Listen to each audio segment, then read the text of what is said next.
Mike Johnson is once again the pick to lead House Republicans. He was elected House Speaker Friday, but only by the slimmest of majorities. Shannon Halligan explains how he was able to secure that support.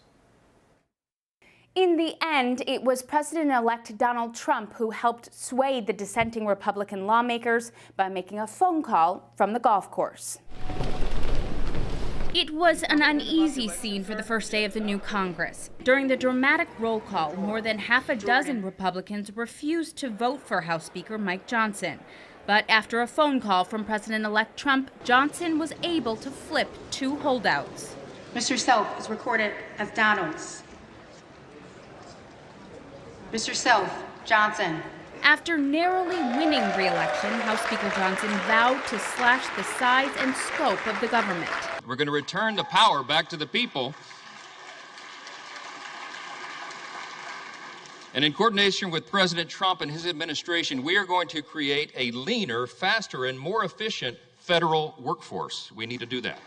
Democratic Congresswoman Lauren Underwood, representing Illinois' 14th District, said the narrow vote today shows continued Republican infighting. I think it's just really a classic indication of the chaos, the extremism, and the dysfunction that has come to characterize the Republican conference in the House.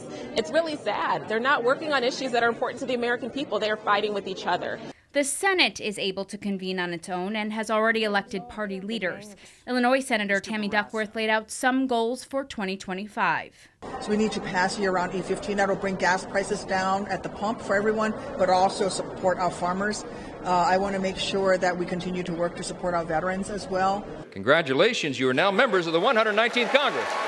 Eventually, all of the House lawmakers were sworn into office. Well, I'm excited to be a part of the 119th Congress. It will be a very challenging Congress for various reasons. The president has an ambitious agenda that tends to favor people who do more well than the people that I represent in Congress.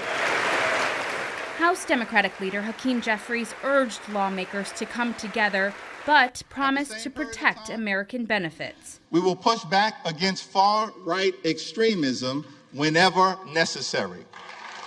So let me be clear. Social Security and Medicare are not entitlement programs. They are earned benefits. Johnson now controls one of the slimmest majorities in nearly 100 years.